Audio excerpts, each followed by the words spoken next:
Hello everyone, कैसे हैं आप सभी लोग। आई होप आप सभी लोग अच्छे होंगे। चलिए फिर हम चलते हैं अपने क्लास की तरफ। आज हम 25 जनवरी 2024 का करंट अफेयर डिस्कस करेंगे। 25 जनवरी से रिलेटेड जितने इम्पोर्टेंट क्वेश्चंस हैं, उनसे रिलेटेड एक्स्ट्रा फैक्ट्स हैं, स्टैटिक जीके है, वो हम सब डिस्कस करेंगे। तो 25 जनवरी से रिलेटेड जितने भी इम्पोर्टेंट क्वेश्चंस हैं वो हम डिस्कस करते हैं, ठीक है। लेकिन उससे पहले आप लोग जानते ही हैं, हम अपने लास्ट क्लास के क्वेश्चंस का रिवीजन करेंगे। तो चलिए फिर चलते हैं अपनी रिवीजन क्वेश्चंस की तरफ। देखिए हमारा फर्स्ट क्वेश्चन क्या है। 75वें एमी अवार्ड्स में सर्वश्रेष्ठ ड्रामा सीरीज़ का खिताब किसने जीता है? तो ये जीता है सक्सेशन ड्रामा सीरीज़ ने। नेक्स्ट है, Boeing India engineering and technology centre का उद्घाटन कहाँ हुआ है? बेंगलुरु में। विश्व की पहली परमाणु बैटरी किस देश ने विकसित की है? तो ये चाइना ने की है। हाल ही में किस राज्य के देसी खजूर की किस्म कच्ची खरेक को जीआई टैग मिला है? तो ये गुजरात की है। हाल ही में भारत का पहला India innovation centre for graphene कहाँ लॉन्च हुआ है? तो ये केरल में हुआ है। नेक्स्ट क्वेश्चन है हमारा, देखिए, हाल ही में दुनिया का सबसे बड़ा दीपक किस शहर में जगमगाया है? तो वो अयोध्या में जगमगाया है। छठी बार भारत की गणतंत्र दिवस परेड में विदेशी मेहमान बनने वाला एकमात्र देश कौन बना है? फ्रांस। नेक्स्ट है, हाल ही में प्रधानमंत्री नरेंद्र मोदी जी ने किस राज्य में खेलो इंडिया यूथ गेम्स 2023 का उद्घाटन किया है? तो तमिलनाडु में। नेक्स्ट है, annual status of education report 2023 के अनुसार देश में 14 से 18 वर्ष की उम्र के कितने प्रतिशत बच्चे अंग्रेजी के वाक्य सही ढंग से नहीं पढ़ पाए हैं? तो वो 43% हैं। केंद्र सरकार ने किस भाषा को नवीं भारतीय शास्त्रीय भाषा का दर्जा देने का ऐलान किया है? तो फारसी को। ये थे हमारी लास्ट क्लास के रिवीजन क्वेश्चंस। तो चलिए चलते हैं फिर जो आज 25 जनवरी का करंट अफेयर है, लेकिन उससे पहले आप चैनल को शेयर एंड सब्सक्राइब करना ना भूलें ताकि आपको इम्पोर्टेंट क्वेश्चंस मिलते रहें, ठीक है। तो देखिए हमारा फर्स्ट क्वेश्चन क्या है आज का। Which app has recently been launched by the central government for multilingual education? हाल ही में केंद्र सरकार ने बहुभाषी शिक्षा के लिए कौन सा ऐप लॉन्च किया है? तो बताइए कौन सा ऐप लॉन्च किया है भारतीय सरकार ने? तो देखिए ऐप्स के नाम है यहाँ पर। देखिए ऑप्शन 1 है आपका reader, B translator and C speaker and D none of these. बताइए इनमें से कौन सा होगा जो बहुभाषी शिक्षा के लिए एक ऐप लॉन्च किया है सेंट्रल गवर्नमेंट ने, जो मल्टीलिंगुअल एजुकेशन के लिए लॉन्च किया है, बताइए। तो देखिए हमारा जो फर्स्ट क्वेश्चन है उसका आंसर होगा ऑप्शन बी ट्रांसलेटर, यानी कि अनुवादिनी ऐप केंद्र सरकार ने लॉन्च किया है। और देख लेते हैं अब इससे एक्स्ट्रा फैक्ट क्या है इस क्वेश्चन के। देखिए, शिक्षा में बहुभाषावाद को बढ़ावा देने के लिए केंद्र सरकार ने एक आर्टिफिशियल इंटेलिजेंस आधारित प्लेटफॉर्म अनुवादिनी ऐप लॉन्च किया है, ठीक है। कैसा ऐप लॉन्च किया है? आर्टिफिशियल इंटेलिजेंस का ऐप है ये, और ये सेंट्रल गवर्नमेंट ने लॉन्च किया है। और ये विभिन्न भाषाओं को आप अपनी लैंग्वेज के अकॉर्डिंग ट्रांसलेट कर सकें, ये इसलिए लॉन्च किया है। अब देखिए इस पहल के तहत विद्यालय और उच्च शिक्षा के अंतर्गत सभी पाठ्यक्रमों के लिए अध्ययन सामग्री संविधान की 8वीं अनुसूची में सम्मिलित भारतीय भाषाओं में डिजिटल रूप से उपलब्ध कराई जाएगी। आपको पता है ना संविधान की 8वीं अनुसूची में कितनी भाषाएं हैं, तो उन भाषाओं को ट्रांसलेट करने के लिए इस ऐप का इस्तेमाल किया जा सकता है, ठीक है। चलिए चलते हैं नेक्स्ट क्वेश्चन की तरफ। देखिए हमारा नेक्स्ट क्वेश्चन है question number 2। Who become the world's largest derivative exchange in the year 2023? बताइए 2023 में दुनिया का सबसे बड़ा डेरिवेटिव एक्सचेंज कौन बना है?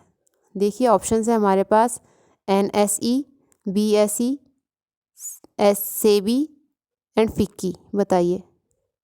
देखिए हमारा जो क्वेश्चन नंबर 2 है ना, इसका आंसर होगा option A NSE, national stock exchange, ठीक है। तो national stock exchange derivative exchange में बना है दुनिया का सबसे बड़ा डेरिवेटिव एक्सचेंज। देखिए NSE लगातार 5वीं बार दुनिया का सबसे बड़ा डेरिवेटिव एक्सचेंज बनकर उभरा है।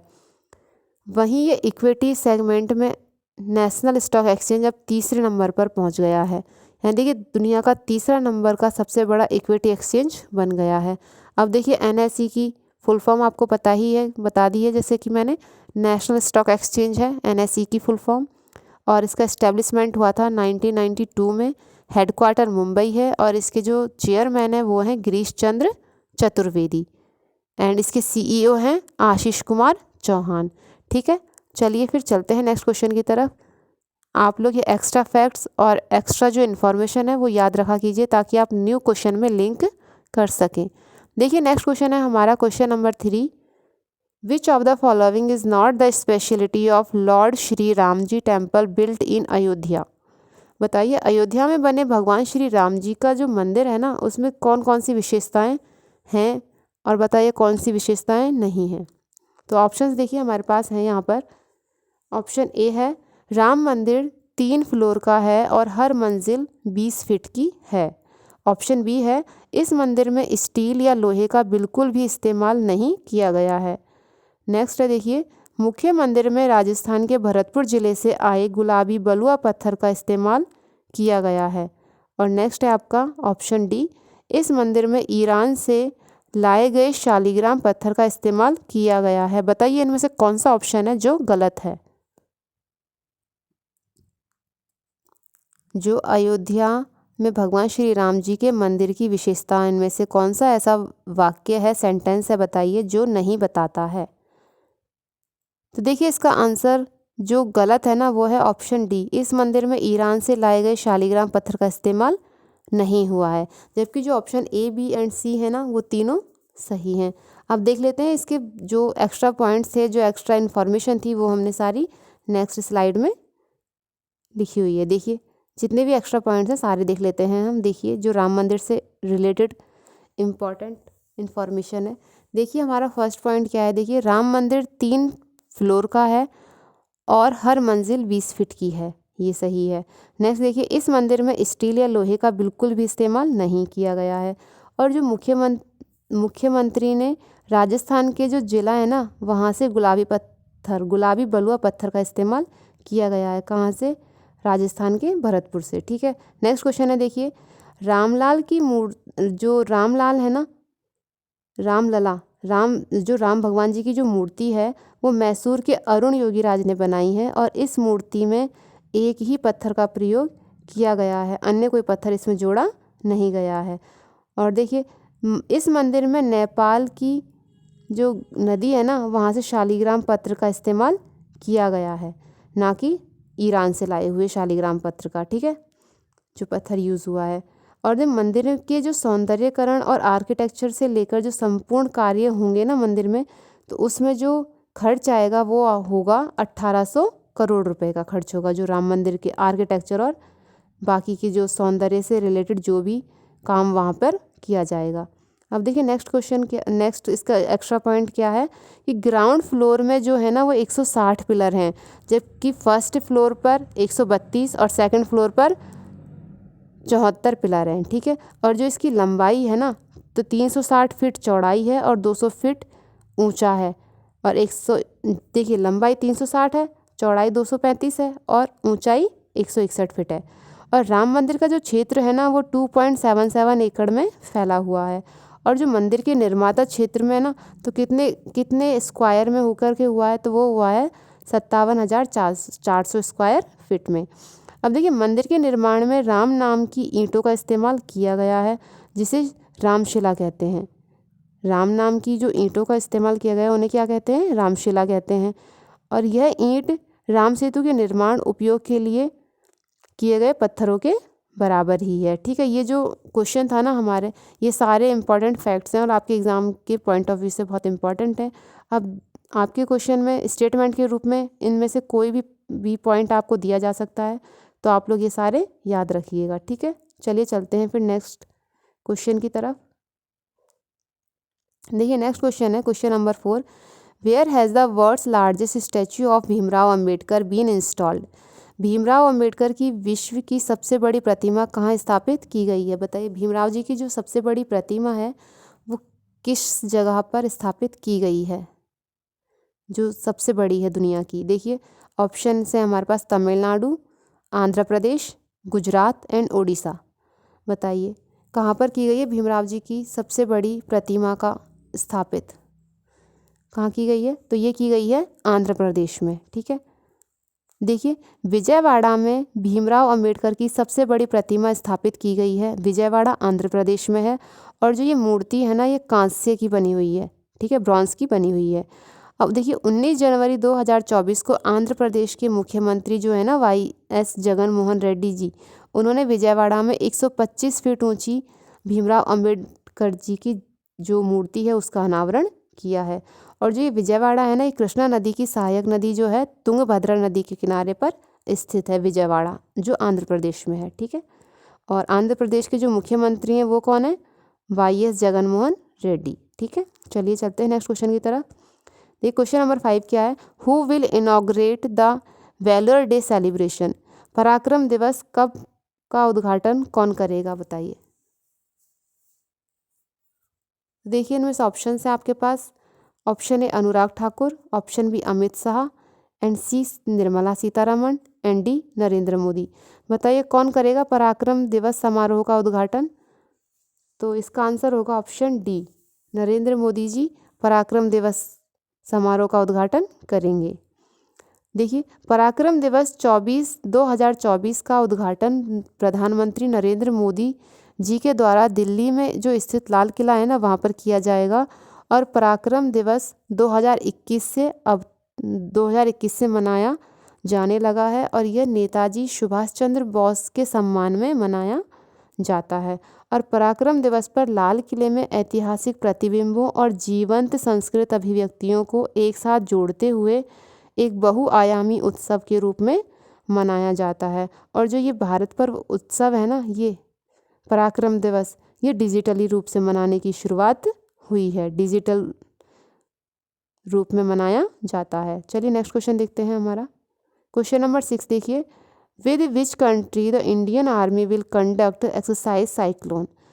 युद्ध अभ्यास साइक्लोन भारतीय सेना किस देश के साथ करेगी? तो ऑप्शन है हमारे पास Japan, Nepal, Egypt and Sri Lanka. बताइए युद्ध अभ्यास जो है साइक्लोन, वो जो भारतीय आर्मी है, इंडियन आर्मी है, वो किसके साथ करेगी? Japan, Nepal, Egypt and Sri Lanka. तो देखिए इसका आंसर होगा ऑप्शन डी, श्रीलंका। श्रीलंका के साथ इंडियन आर्मी युद्धाभ्यास साइक्लोन करेगी। ठीक है, देखिए चलते हैं। देखिए जो ये युद्धाभ्यास है ना साइक्लोन, इसके तहत ये सेकंड किया जा रहा है। तो ये सॉरी मैंने आपको गलत आंसर बता दिया। तो देखिए युद्धाभ्यास साइक्लोन जो है ना भारतीय सेना और इजिप्ट के बीच में किया जा रहा है। ठीक है, तो इजिप्ट के बीच में किया जा रहा है, भारत और इजिप्ट के बीच में। तो देखिए युद्ध अभ्यास साइक्लोन के तहत भारतीय वायुसेना और मिस्र की जो वायुसेना है ना, वो इस अभ्यास को करेंगी। और ये अभ्यास का दूसरा संस्करण है जो अंशांश मिस्र में किया जाएगा। इस युद्ध अभ्यास में भारत का जो प्रतिनिधित्व है ना, वो पैरासूट रेजिमेंट के द्वारा किया जा रहा है। ठीक है, आप लोग करेक्शन कर लीजिएगा। ठीक है, नेक्स्ट क्वेश्चन देखिए, क्वेश्चन नंबर 7 है, what position does Indian company TCS hold among the world's most valuable IT services brand? भारतीय कंपनी TCS दुनिया के सबसे मूल्यवान IT सेवा ब्रांड में किस स्थान पर है? तो देखिए इसके ऑप्शन है, option A America, B China, C India and D France. तो देखिए जो भारतीय कंपनी TCS है ना, वो दुनिया की सबसे मूल्यवान IT सेवा ब्रांड में किस स्थान पर है?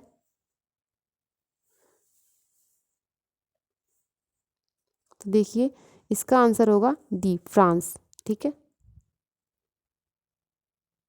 तो ये सेकेंड नंबर पर आई है। देखिए TCS दुनिया की दूसरी सबसे बड़ी IT कंपनी बनी है। भारत की सबसे बड़ी IT कंपनी TCS ने AI पर बड़ा निवेश किया था, और TCS की ब्रांड वैल्यू जो है ना, आर्टिफिशियल इंटेलिजेंस में निवेश करने के बाद अब TCS की जो ब्रांड वैल्यू है वो हो गई है 19.5 अरब डॉलर। ठीक है, और देखिए दुनिया में ब्रांड वैल्यू के मामले में ना सबसे ज़्यादा टॉप पर कौन है? एक्सचेंजर है। ठीक है, और सेकंड नंबर पे TCS है। और एक्सचेंजर की जो ब्रांड वैल्यू है वो है 4050.02 करोड़ रुपए है, ठीक है। और वहीं इन्फोसिस की ब्रांड वैल्यू जो है वो है 1404.01 करोड़ है। और जो TCS के जो CEO है ना वो है कृति वासन, ठीक है। तो याद रखिएगा आप लोग ये। देखिए नेक्स्ट क्वेश्चन है, वेयर विल एक्सरसाइज खंजर be conducted between India and Kyrgyzstan army. खंजर जो अभ्यास है ना वो भारत और किर्गिस्तान की सेनाओं के बीच कहाँ आयोजित किया जा रहा है, बताइए। तो इसके लिए ऑप्शंस हैं, देखिए option A Tamil Nadu, option B Madhya Pradesh, and C Delhi, and D Himachal Pradesh. बताइए कहाँ पर किया जा रहा है। ये खंजर एक्सरसाइज है जो इंडिया एंड किर्गिस्तान की आर्मी के बीच में कंडक्ट होती है। तो देखिए क्वेश्चन नंबर 8 का आंसर होगा ऑप्शन डी हिमाचल प्रदेश। हिमाचल प्रदेश की जो आर्मीज़ है ना, हिमाचल प्रदेश में जो ये खंजर एक्सरसाइज है ना ये कंडक्ट की जा रही है, जो इंडियन आर्मी और किर्गिस्तान आर्मी के बीच की जाती है। देखिए जो ये खंजर एक्सरसाइज है ना भारत और किर्गिस्तान की सेनाओं के बीच 11वीं एक्सरसाइज है, ठीक है, जिसे हिमाचल प्रदेश के बकलोह के विशेष प्रशिक्षण स्कूल में किया जा रहा है। कहाँ पर किया जा रहा है? हिमाचल के बकलोह प्रशिक्षण स्कूल में, ठीक है।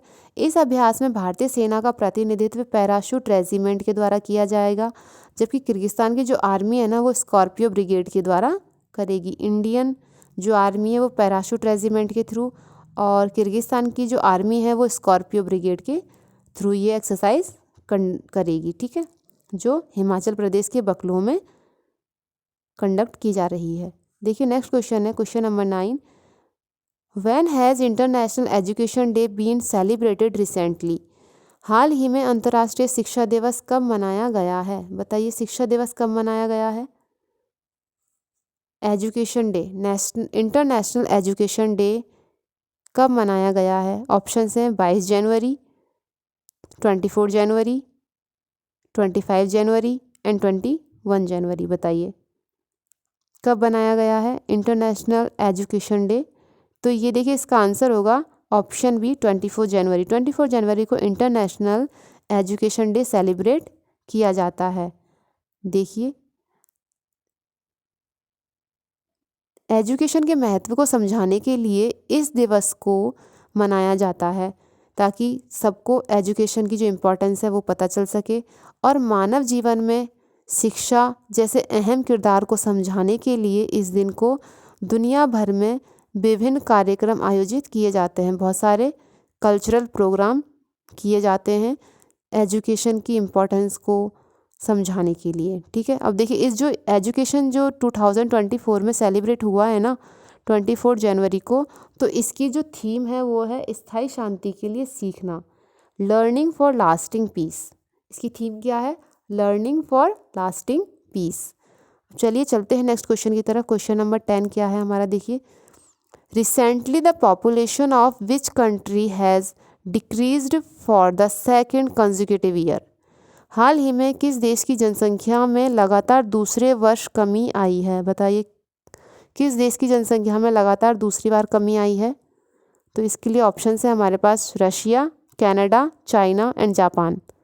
बताइए किस देश की जनसंख्या में लगातार दूसरी बार कमी आई है? तो देखिए इसका आंसर होगा ऑप्शन सी चाइना। चाइना की जो पॉपुलेशन है ना वो लगातार दूसरे साल भी उसमें कमी दर्ज की गई है। अब देखिए क्या है इसके फैक्ट्स। देखिए जो 2023 में लगातार दूसरे वर्ष चीन की जो जनसंख्या में गिरावट आई है ना वो 2.75 मिलियन से घटकर 1.409 बिलियन हो गई है। तो कितनी कमी आई है? 2.75 से 2.75 मिलियन से घटकर 1.409 बिलियन हो गई है। अब ये एक्स्ट्रा फैक्ट क्या है चाइना से रिलेटेड? चाइना ने एक नया उपग्रह लॉन्च किया है जो आइंस्टीन प्रोब है। कौन सा लॉन्च किया? Einstein probe. चाइना ने एक नया उपग्रह लॉन्च किया है, और चाइना ने ना दुनिया का सबसे तेज़ इंटरनेट भी लॉन्च किया है। ये चाइना की एक्स्ट्रा इन्फॉर्मेशन है। तो देखिए आज की क्लास में इतना ही। नेक्स्ट क्लास में न्यू क्वेश्चंस के साथ हम आपसे फिर मिलेंगे, और प्लीज़ क्लास को शेयर कीजिए, सब्सक्राइब कीजिए चैनल को और लाइक कीजिए। ठीक है, okay, thanks for watching. Please like, share and subscribe.